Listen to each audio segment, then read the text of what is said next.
لله رب العالمين والصلاة والسلام على سيدنا محمد المبعوث رحمة للعالمين وعلى آله وصحبه الطيبين الطاهرين وعلى كل من استنى بسنته واهتدى بهديه إلى يوم الدين وسلم تسليما كثيرا ثم أما بعد. اللهم لا علم لنا إلا ما علمتنا إنك أنت العليم الحكيم. اللهم علمنا ما ينفعنا وانفعنا بما علمتنا وزدنا علما وقربا منك يا رب العالمين. We continue with the lessons in relation to Salahudeen Ayyubi rahimahullah. And last week we spoke about how Salahudeen rahimahullah was able to form a complete united Muslim front.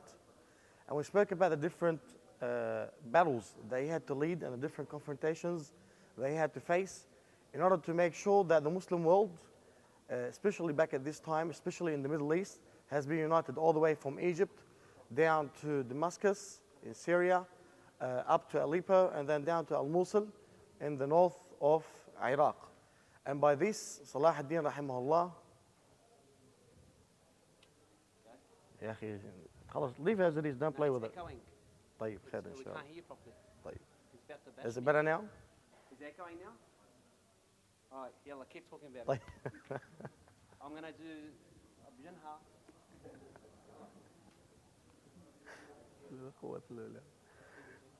نعم. Must be the jinn, Allahu alam.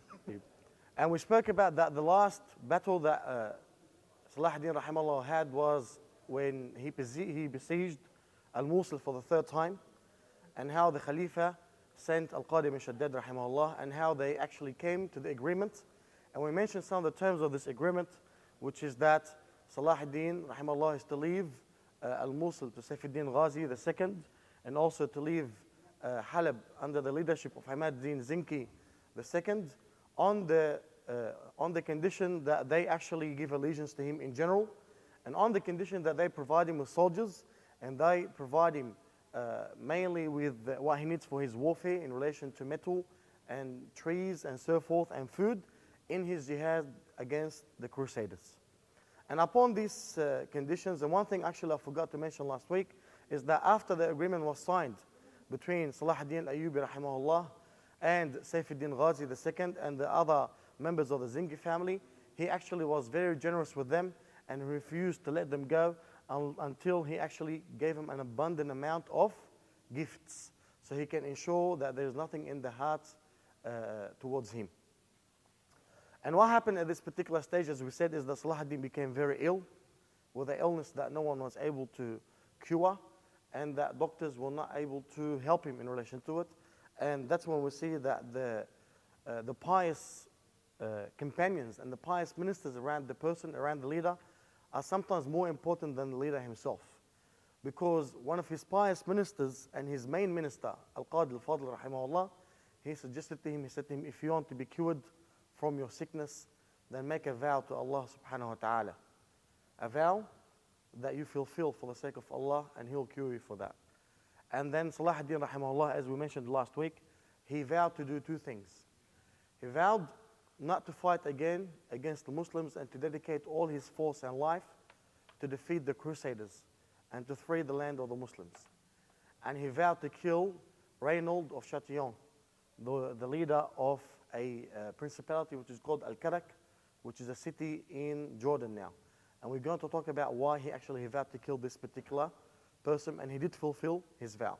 And what happened after that is that Salahudeen rahimahullah, within 2 days, he became completely fit by himself, and everyone was joyful, and everyone was happy, and then he began his full campaign against the Crusaders.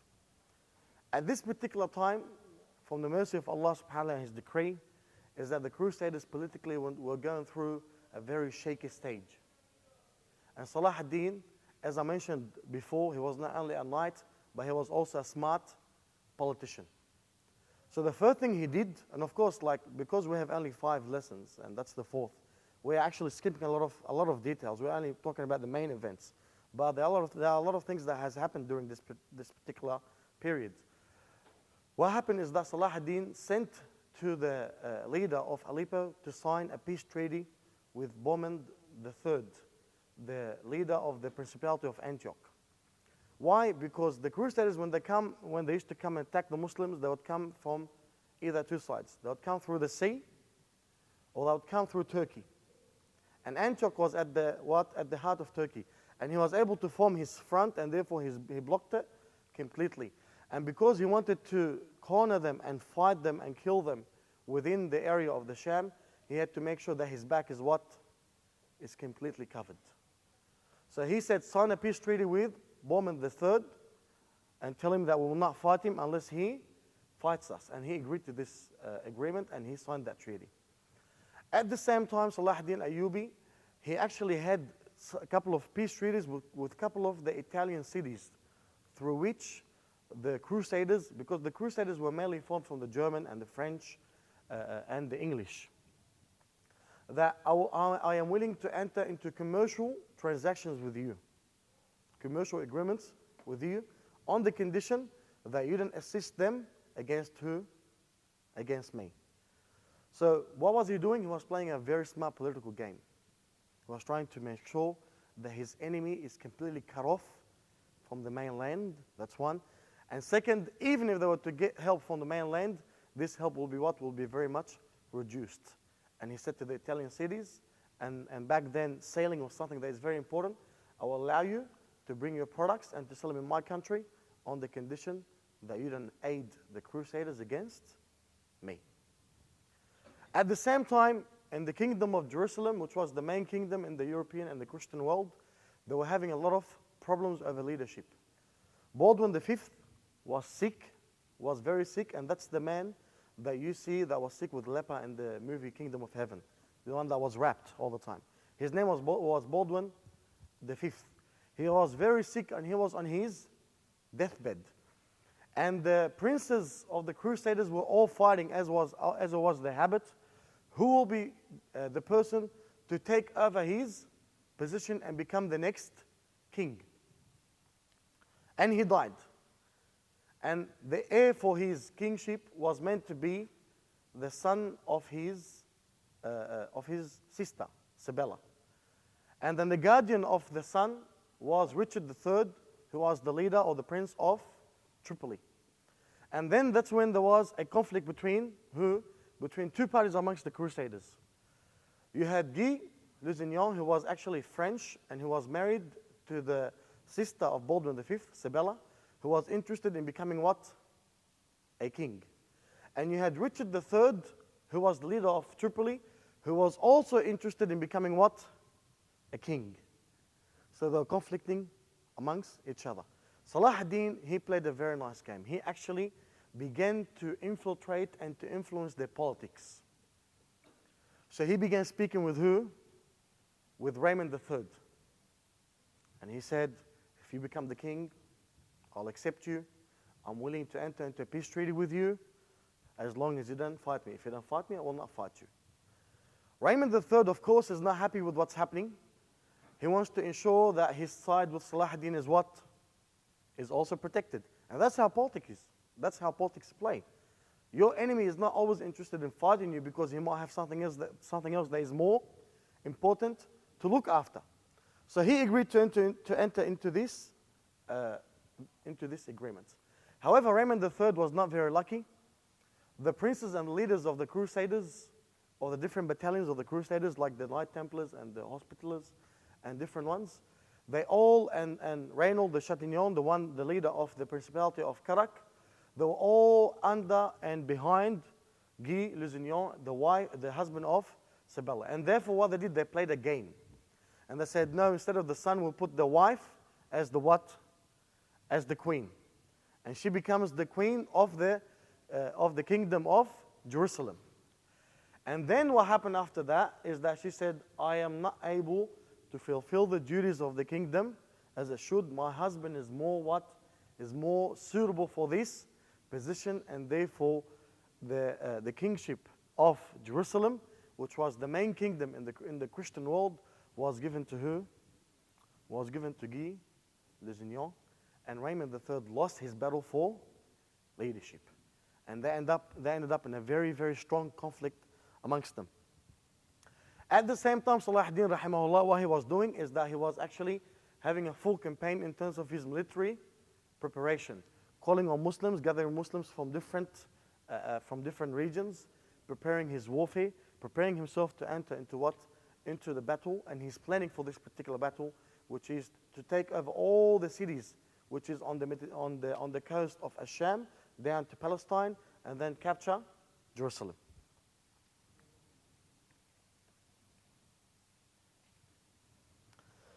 And he succeeded in winning Raymond III to his side. However, this did not stay for a long period of time. Because what is significant about the Crusaders is that when it comes down to the crunch, they're really sawed up with each other. They're really sawed up with each other.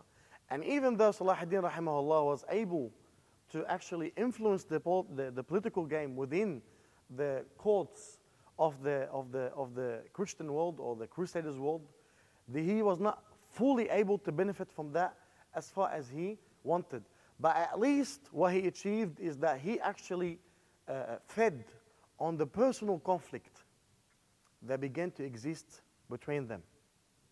And that's something that played a role later on in the Battle of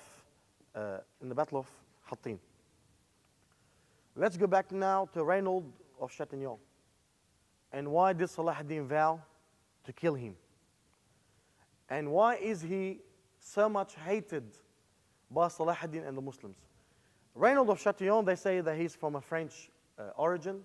He was one of the princes that came with the crusade, with the crusade campaigns that came to the Middle East for the sake of money and status. And he was a very arrogant man. And he was very hostile towards the Muslims. And he was known as al-Lis al-Faris, the thief knight. He was known to be a thief, someone that does not respect his word, someone that does not respect the ethics of knighthood as it was set up by the Christians and by the Europeans in this particular period. And he really, really hated the Muslims a lot. And he actually, because he was on the Karak, he was very close to the boundaries of the Hijaz, of Mecca and Medina. And he was someone that can really, really cause a lot of harm to the Muslims on the way, to the caravans of the Muslims on the way to the Hajj. And that's something that he used to always feed on. He will wait for the Muslim caravans traveling to Mecca and Medina, and will actually capture them, kill them, torment them, and steal their money. And he was known for that.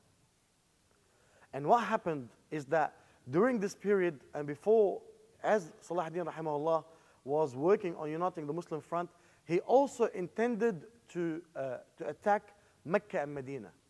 And he actually intended to destroy the Kaaba and to go in and destroy the mosque of the Rasul sallallahu alaihi wasallam.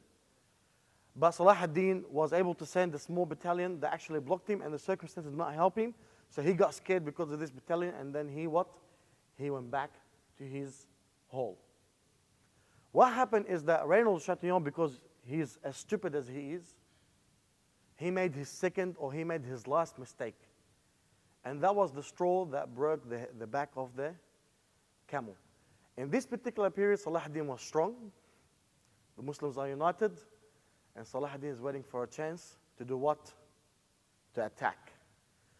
Reynold, what he did is that he violated the agreement, the peace agreement that Salahudeen has signed with Baldwin V. Which was what? Which is for the caravans of the Muslims to pass through the Karak and to pay custom, to pay taxes, but to pass safely. And not for anyone to do what? To harm them in any way. What he did is that he actually captured the caravans and he killed the Muslims and he tormented them and he put them in pits, some that say pits of fire, and he tortured them so much. And when they said to him, they reminded him of the treaty that was signed between Salahudeen and himself and the kings and the princes of the Crusaders, he actually did not say anything to them, and he would always say to them, "Where is your Muhammad? Aina Muhammadum? Aina Muhammadukum? Yastansirukum aw yastansiru lakum." Where is your Muhammad to help you now? Where is your Muhammad to give you victory? Where is your Muhammad to save you from what I'm doing to you? This news reached to Salahudeen. Salahudeen, that's why he made the oath. If I am to become good, I will fight them until I get them out of the Muslim land, and I will kill that man in my own hands. He made his second mistake, and he attacked the caravans. Salahudeen sent him a messenger, and he said to him, there is a peace treaty between me and you.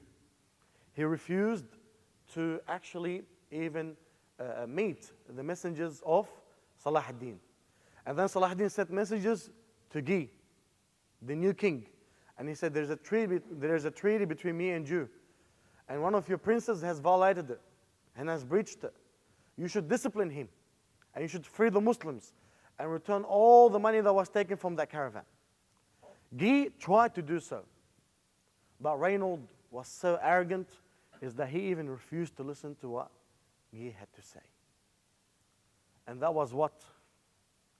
That was a perfect what? Excuse for Salahudeen to attack. The agreement was put. They breached the agreement. So therefore, he did not betray them. He did not break his word. He sent messengers, and they did not what? They did not fulfill the agreement that is between him and them. They refused to hand back the Muslims that were taken as captives, and they refused to give back the money. And also what happened is that now Guy, he has a personal conflict with who? With Reynold of Chatillon. Now his back is what? Is completely covered. So Salahudeen begins to march. He launches his full campaign. The Muslims gather from all around the world, all around the Muslim world back then, and they're heading towards what? They're heading towards the Karak, which is the principality of who? Of Reynold. He has to free the Muslims. He breached the agreement. And they moved all the way down, and they gathered, and he gathered a big, big army. As soon as Reynold heard about him, he became very frightened. He actually, because back then there's a city and the castle. He actually went back into his castle, into his fortress, and he closed it upon himself. And Salahudeen, as he was marching to him, he was marching to him slowly. And he led his skirmishes, and because of time, and we couldn't talk about how the army of Salahudeen was formed. But Salahudeen used to have light armed battalions whose task was to actually launch light skirmishes before his main army arrives. So sort of like guerrilla wars. So he launched the Yazak, so they'll go and attack, and they ravaged the area, and the Crusaders were completely frightened by what's coming towards them and what Salahudeen has caused. And that's why Reynold was too scared to face Salahudeen rahimahullah. He actually went back into what? He went back into his fortress. Salahudeen stayed in the area of the Karak for 2 months. For how long? For 2 months. This move was a diversion, was a trick to show the Crusaders that he's attacking what? Al-Karak. But his aim was not to attack the Karak. His aim was actually to start marching towards what? Towards the other principalities of the Crusaders. Acre, Sur, Haifa, all the way down to Jerusalem. And he was always waiting for the what? For the soldiers to come. And he actually succeeded in convincing Raymond III and Guy that he's not coming to attack them. And therefore his numbers were growing as he was around Karak. And he will do skirmishes every now and then so he can maintain the image. What happened during that is that there was a place which is called Safuriya. And Safuriya was a place which was very strategically strong as far as the Crusaders are concerned. It was a good land. There was a lot of water. There was a lot of grass for the animals. They had a strong defense line there, and the numbers were good. And as he was launching different skirmishes, one of his children, along with some of his best army leaders, he actually asked them to go and to attack this particular area, which was known to be a strong crusade point. And they attacked it. And what happened is that the Muslims completely demolished the Crusaders that were there. They were traveling in the last part of the night, around Sahar time, so no one was able to be aware of the movement. They were moving very fast. He put the best of his leaders on this particular small army. And as the morning came, the Crusaders woke up and they just saw the army of Salahudeen coming down at them. And he smashed them completely. And even when the Crusaders decided to send help to these people, what happened is that after the Muslims finished the battle and they have killed all those who are there, the help came. So they came to what? They came to the death. And also those who were sent, Salahudeen, or the army of Salahudeen, also killed them. And many of the knights were captured in this battle, and they lost a lot of money and they lost a lot of souls. And this frightened the complete crusade world in the Middle East. And Salahudeen rahimahullah himself was surprised by the result of this battle. The aim behind it was to be what? Was to be a small skirmish to weaken them so he can get to the point that he wants. But when he saw that he won that battle and that he caused them to be completely annihilated, he now had his war council summoned. What do we do? Should we continue now attacking the other crusade principalities, or should we go back? He gathered his leaders. There were two main opinions. One opinion said, we won this battle, we let it go, we keep on launching small attacks on them, small skirmishes, until we weaken them so much, and then we'll actually launch a complete attack and destroy them completely. And the second opinion was that no, we won that battle, we have a lot of Muslims who are actually now in the army, because the army was made of voluntary soldiers and the official soldiers. And we should actually benefit from this victory and continue marching towards what? Towards Jerusalem. What happened is that the Muslims were happy with the number because there were 12,000. And back then, subhanAllah, 12,000 soldiers is a huge number as far as the army of Salahudeen is concerned. And subhanAllah, when I was reading this, I was thinking, the Battle of Mu'tah, you have 3,000 Muslims and you have 200,000 Romans. And then when they came to besiege Akka, there were around 500,000 soldiers. And when they were coming from Europe, they had hundreds of thousands. And Salahudeen is happy because he has 12,000. SubhanAllah. Look at the difference in the number. And Salahudeen, which opinion do you think he favored? He favored the second opinion. He said, no, we attack them. I will not be able to gather the Muslims like I have gathered them now. If they go back and scatter in the land again, the chance of me rallying them and gathering them again is going to be what? It's going to be slim. We made a good victory. Let's keep on going with it. And that was the beginning or the preparation stage for the Battle of Hattin. That was the preparation stage for the Battle of Hattin. Some of the leaders were not happy with what he said, but Salahudeen was very adamant, was very strong, and therefore they all obeyed what Salahudeen has said. When the Crusaders saw this happening, King Guy, he actually went himself personally to Raymond III, the Prince of Tripoli, and he said, I want to be on good terms with you. Salahudeen is coming towards us, so let's unite. And they united.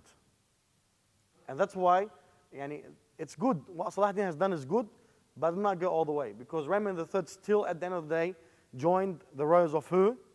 Of his king, King Guy. And then Reynold of Chatillon exactly did the same thing, and they all joined who? They all joined King Guy, and they began to prepare themselves to fight what? To fight Salahudeen. And they gathered, what historians say, around 50,000 soldiers. And they prepared themselves for the big battle.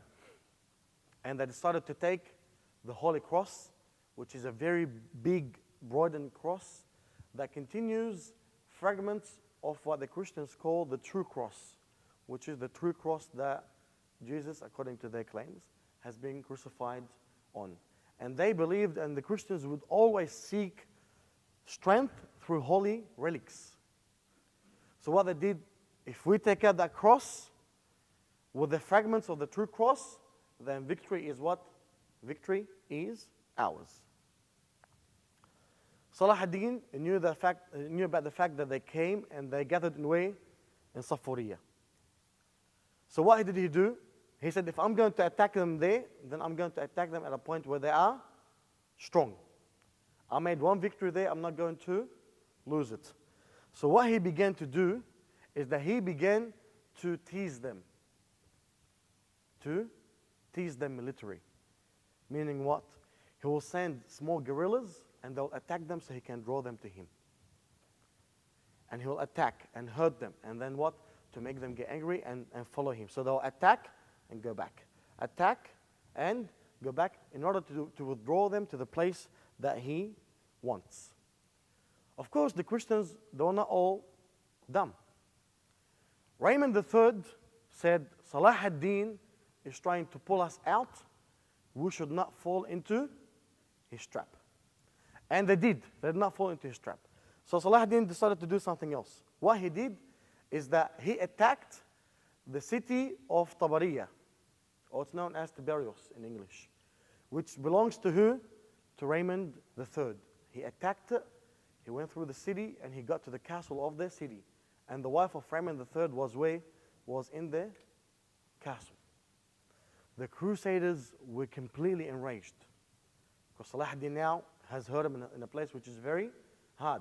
Raymond III said, this city is my city, this castle is my castle, and this woman is my wife. And I'm willing for Salahudeen to take the city, and to take the castle, and to take my wife. But I will not go out because I know what Salahudeen wants. Salahudeen wants to pull us out. And the Muslims have gathered in great numbers. And I've seen the armies before, and that's the greatest number that they can ever have. So we should not take the risk and go out and attack them. The other knights of the Crusaders were not happy with what he said, especially the thief, Reynold of Chatillon. And they started actually to attack Raymond. You're a coward. You have always scared us of the Muslims. You always exaggerate the power. It looks like what you are interested in is what is peace with the Muslims and not with us. And we should not be listening to you. And then Gerard, also the other prince of they call him the Hospitallers, he also joined Reynold of Chatillon, and also the King Guy was convinced with what they said. And the Crusaders were actually filled up with the arrogance and with the, you can say, the crusade spirit. Let's go out there and kill these Muslims and destroy them completely. Raymond III was smart. He knew what Salahudeen was planning. And he has known Salahudeen for what? For a long time. But subhanAllah, Allah has blinded their vision. And no one listened to Raymond III. And they all agreed to go out. And go out, they did. They gathered the armies. They gathered the full campaign. Anyone that can carry a sword was obliged to go. And they all left Jerusalem. They came from Karak. They came from all the areas. And all the crusade battalions, like the Knight Templars, we'll go back to the Knight Templars, the Hospitallers, even those knights that belonged to Raymond, they all joined and they went out to what? To fight Salahudeen. Salahudeen looked at this and he said, قَدْ حَصَلَ الْمَطْلُوبِ. What we want has taken place. وَلَيْسَ لَهُمْ الْآنِ إِلَّا الْحَدِّ الْحَدِيدِ وَالْبَأْسِ الشَّدِيدِ. And I will not show them now anything except the sharp side of the iron and the strongest power of the Muslims. Now they have come to the death. And they came out. And they got the big cross and they put the fragments of the true cross in it. Of course, the true cross is significant. Why? Because all the Christians had that aqidah, they had that belief that as long as they have these fragments of this cross, then they will never lose a battle. They will never lose a battle. So when they came out strong. They were not coming out scared. We have the cross with us. We have the fragments of the cross with us, and therefore we are going to go out there and kill them and destroy them. They came to Tabariya, and they came to the plain of Hattin. Hattin is a plain where there's two hills, And that's why these two main hills, that's why they call them, some of the Arabs call them Qurun Hattin, the horns of Hattin. And that's why sometimes some historians, they call it the Battle of the Horns of Hattin, and some people call it the Battle of Hattin. Regardless of the name, that's actually the terrain where the battle took place. Salahudeen made it there. He made sure that his armies are stationed where water is found. So he was in front of the lake. And he made sure that the access to the lake is what? Is blocked. They went out in huge numbers. And they were marching very quick. But because they were going through Jerusalem, and what Salahudeen has done even from before, is that he actually burned that land around them. The access to food and water was what? Was very limited. And that's why the army, even though it was huge, was not able to move as fast as they wanted it to fast. And Salahudeen was able to get to the best point that he wanted to get to, and he stationed himself there, and he was waiting for them to come to him. Why? Because from the time they come from Jerusalem to Hattin, they would be what? They would be tired. So he would just sit down and wait. And they all come. And that's exactly what happened. By the time they got to Hattin, they were tired. They were thirsty. They were hungry. They looked at and they had to station at the hills. And he was in the plain, and behind him was what? Was the water. As much as they tried to get access to the water, Salahudeen has set up a perfect plan that they will never be able to get to the lake. They will never be able to get to the lake. He set up the trap, and they were too stupid to fall into his trap. And it began from there. Raymond III is angry. He had to go out forcibly. He didn't want to go out. They accused him of him being a coward and being on the side of Salahudeen. The army is not moving as fast as they wanted to move. They're thirsty and they're hungry. They're tired, and they lost the best point that they can ever make, so they can win the actual battle. And that's what Salahudeen wanted. As they met, night time came. So they didn't fight. They started to prepare, they began to prepare their rows, and Salahudeen began to prepare his rows. And as he saw where they stationed themselves, he began to give commands for the armies to be separated. So he made three parts of his army.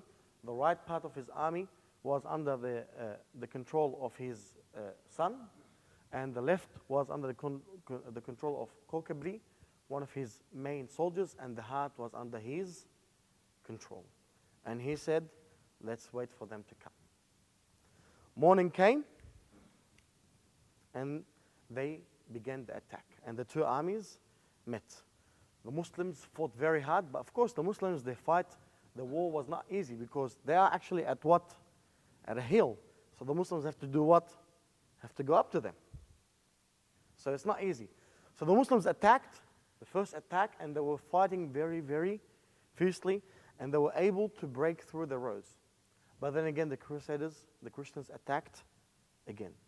And the wave of attacks continued to take place between both of them. But as the battle continued going, it became clear that the Christians are what? Or the Crusaders are what? The Crusaders are losing the battle. Raymond III was able to see that from the beginning. And he was in the front. And he saw that the Muslims are getting what? Getting closer and closer, and they are winning the battle more and more. So he wanted to do what? He wanted to run for his life. He wanted to run for his life. So Salahudeen gave command to the leader of the front, I think it was Taqiyuddin. He said, if Raymond gets through, then let him out. Because now the Muslims, what they did is that they besieged them completely. They can't go anywhere. So if he wants to go out, let him go out. And he actually charged to the front with 250 of his good soldiers. And what the Muslims did, they opened up the rows. So this went. No one fought them. They went right through. Raymond III said, these guys are stupid. They've done their mistake. We're losing the battle. I'm not going to die because of the fault of Guy and Renaud and Gerard. If they want to die, they can die by themselves. And he actually escaped from the battle, and Salahudeen let him escape. Of course, I'll tell you what happened to him later on. And then they closed the front again, and they continued the attack. Some of the Muslims, some of the volunteer Muslims, and of course in the Battle of Hattin you had fuqaha, you had scholars of fiqh, of hadith, of Quran, you had Sufis. The Muslim world went out in its entirety. When they looked around, they saw the dry land around the Crusaders. So the Muslims decided to do what? To give it some fire. And so they did. It wasn't something that Salahudeen planned. It was, subhanAllah, something that came to the mind of some of the voluntary soldiers, and they lit the hay and the dry grass with fire. And what happened to the Crusaders? As they're on the hill, they were surrounded with what? With fire. So they had the fire and the Muslims in front of them, and they actually got demolished by that. And then Salahudeen gave a special command. He asked the Muslim soldiers to focus on where the Holy Cross is. He said, don't worry about the other fronts, I want you to focus on this front.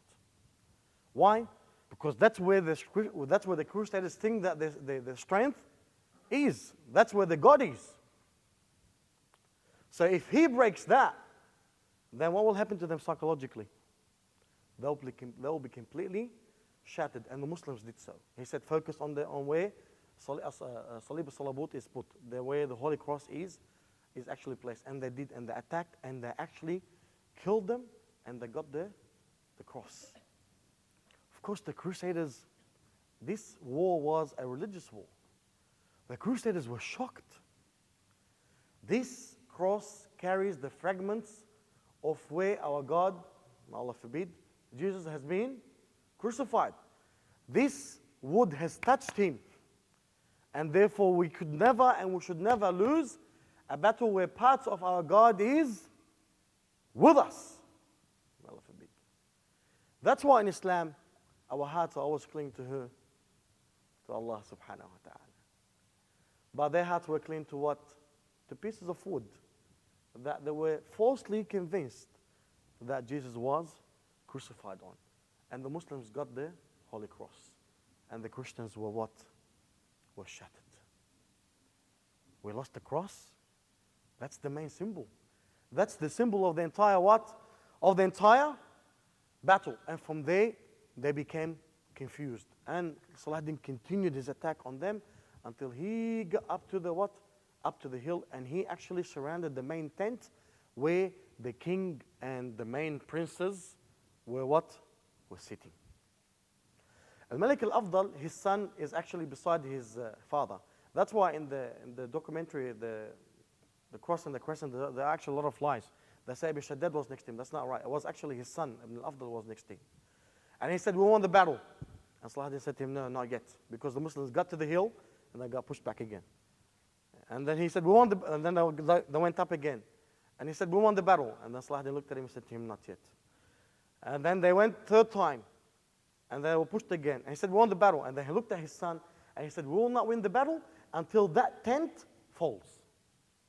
Which is what? Which is the main tent. And then that's when Afdal went quiet. He was young. He was very, mutahammis, as they say in Arabic. He was motivated. He was too excited. But Salahudeen was wise. He said, no battle will be won until we get that tent. And then, subhanAllah, the last attack of the Muslims, they broke through and they got the tent. And they demolished probably 3/4 of this army was completely, actually 90% of this army was completely demolished. And then he caught all of them. He caught all the king and all the princes. When Salahudeen saw that, he went off his horse and he went into his tent and he actually began to cry. And then he prayed 2 units of salah, salat shukr, the salah of thanking Allah subhanahu wa ta'ala. First thing he did, subhanAllah, went down, he began to cry. He was affected by the fact that Allah gave him victory. So he went in and he prayed to Allah subhanahu wa ta'ala, thanking him for the victory that he gave him. and they captured all the Crusaders, and whatever the money and horses they had was all captured, and thousands of them were killed. I think there were around only 3,260 prisoners left. So from 50,000 soldiers, how many have died? Let's take out 250 for Raymond III. So you're talking about around 45,000 soldiers died in this particular battle from the side of the Crusaders. Salahudeen sat in his tent and he said, bring them in. And they brought them in. King Guy, the king of the main kingdom of the Crusaders, is captured. Prince Gerard, the head of the Hospitallers, and the head of the Knight Templars. And the Knight Templars were the most fierce fighters of the Crusaders. The head, Humphrey, the son of Humphrey, one of the kings as well. The son of Raymond, one of the sons of one of the ladies, one of the noble ladies in Tabariya was also captured. A big number of them. And who else? Who else? You have to tell me, come on. Reynold. And Reynold of Chatillon. They went in. Salahudeen met them hospitably. He made them all sit. But he did not give them food and water. He gave only food and cold water to who? To the king. He goes here. He drank from the cold water that had ice in it, and then he passed it to Reynold. Salahudeen does not speak the language. He was proud of the language of the Quran. So he speaks through an interpreter. He said, I did not tell you, I gave the water to you. I did not give the water to him. It's not from the muru'ah of a Muslim to kill someone after he gives him the chance to drink from his water. And then he looked at Reynold and he said to him, how many times have you broken your oath? How many times have you breached a treaty? How many times have you killed and massacred and tortured? And he looked at him and goes, that's what kings do. That's what kings do. And then Salahudeen looked at him and he said, would you become a Muslim? SubhanAllah, up to this point. Up to this point. Would you become a Muslim? And he said, no. And he said, do you remember the time when you captured some of the Muslim prisoners and you said to them, where's your Muhammad to help you? And he looked at him and he went quiet. He goes, I am the representative of Muhammad and I will give him victory on behalf of him. And he pulled out his sword and he hit him with it.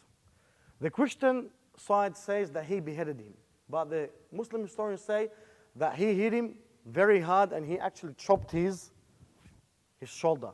And the rest of the Muslim knights, what they did, they stabbed him with their swords. And then Salahudeen said, that's the first part of the vow has been fulfilled.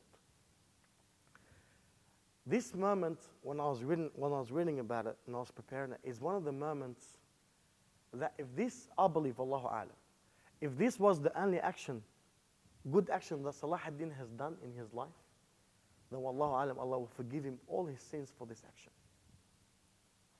Because this is one of the moments of pride of the Ummah. Maintaining the sovereignty of the Ummah. Maintaining the izzah of Rasulullah sallallahu alayhi wa sallam.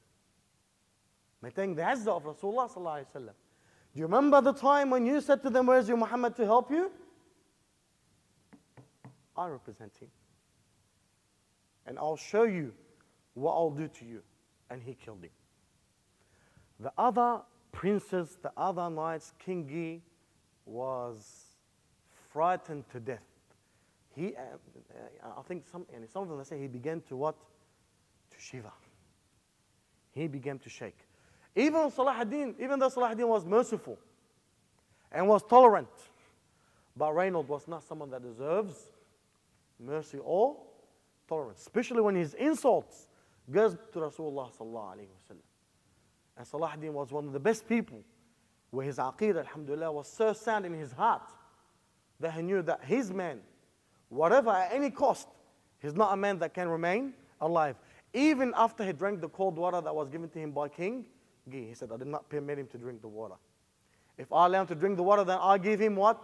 I'll give him a pledge of security. And I will not give my pledge of security to someone that insults Rasulullah sallallahu alayhi wa sallam. And then Salahuddin looked at King Di. He was shivering. And I said to him, don't be frightened. It is not from the habit of true kings to kill their kings. Then they gathered all of them, and they got the cross. The Christians say that the Muslims, what they did is that they insulted the cross. What Salahuddin said did not insult it. What he did is actually, he turned it upside down, because of course it's actually a symbol of what? It's a symbol of disbelief in Islam, and he dispatched it to where? To Damascus. And then he actually imprisoned King Gi and the rest of the princes. Who's next? Amongst the 3,000 soldiers, 3,000 prisoners, you had 360 Knight Templars and Hospitallers. Now, Knight Templars, who are they? And the Hospitallers, who are they? For people to understand. Because the Western historians, they try to use this particular incident that I'm going to say as a sign to say that, as a way to show that Salahuddin was someone that is barbaric. The Knight Templars and the Hospitallers are two main orders from the Christian orders. They were actually priests before. But what they did is that they left the priesthood and they took weapons and they vowed to kill the Muslims. And they were known to be, and they were very well funded by the churches, and they were kind of like the commodores, what do you call them? What's called the Navy, the sailors, I don't know what you call them, the special forces. The special forces of the church. And they were filled up with the hatred to the Muslims. And they have killed a lot of Muslims. And massacred a lot of Muslims. And they are the ones that Reynolds used when he wanted to attack Mecca and Medina. So Salahuddin gathered all of them, and he offered Islam to them. Some historians, some of the Christian historians as well, they say that a couple of them believed. The rest, they refused. And then he said, kill the 370 of them. And he killed 370 of them. Now, how many prisoners were captured? 3,000. He only killed how much? 370. And he said what? He said, أَنَا أُطَهِرُ الْأَرْضَ مِنْ هَذَيْنِ الْجَسَىٰ I want to purify the earth from these two types. فَمَا جَرَتْ عَادَاتُهُمَا بِالْمُفَادَاتِ وَلَا يَقْطَعَانِ عَلْى الْمُعَادَاتِ Because these people, every time, what happens is that they actually pay money and take them out, and when they take them out, they use them again to attack the Muslims. And they are very filthy, and they are very bad, and I will not allow them to go out and kill for the Muslims again. And that's why what he did, he killed them. The historians, the Western historians, make a big deal about this particular incident. But they forget the fact that Salahuddin released 2,600 and he sent them as soldiers. Actually, he didn't release them, but he kept them alive and did not kill them. If Salahuddin wanted to kill for the sake of killing, he would have killed all of them. And somehow they decided to turn a blind eye to Richard the Lionheart when he killed 2,700 Muslims. Just for the sake of getting rid of them. Because he was actually negotiating with Salahuddin over how much money he wants for them. And he was putting some harsh conditions on Salahuddin. And Salahuddin was still continuing to negotiate with him. Richard was fed up. So what did he do? He killed 2,700 of the Muslims. Of course, this one is put aside. No one wants to remember it. And even in the documentary, The Crescent and the Cross, they say, well, and Richard the Lionheart, I'm quoting them. Richard the Lionheart did something that amounts to what look how they speak, to what we may classify today as a crime of war. Playing down what he has done. But the 360 killed by Salahuddin, and the only ones killed by Salahuddin, they're meant to be what? To be huge and big. Look how barbaric the Muslims are. And that's how they are, subhanAllah. And brothers, never expect your enemies to give you justice. This is something that rarely happens. Salahuddin, rahimahullah, He killed the 360 just because they were known to be fierce enemies against the Muslims, and he knew that if he was to let them go, they'll come back and ravage and kill from the Muslims again. And the Battle of Hattin was a complete victory to the Muslims. The main force of the complete Crusaders was what? Was annihilated in this particular battle. And what was coming next to Salahudeen is to head towards what? To head towards al-quds. What happened to Ramin III? I told you something happened to him. Ramin III, when he heard about what happened, he became so angry to the extent that he got a heart attack and he died. So Salahudeen let him go. He did not kill him in the battle, but Allah subhanahu wa ta'ala killed him in his own castle. And Salahudeen prayed the salah of shukr to Allah subhanahu wa ta'ala, and he began his march to Jerusalem. And therefore it's obvious inshallah that next week we'll be talking about how Salahudeen freed Jerusalem and what happened in this particular battle. And we'll stop here inshallah ta'ala. Wa sallallahu nabiyina Muhammadin wa ala alihi wa sahbihi wa sallam. To listen to or download more Islamic lectures, please visit www.islamicmedia.com.au.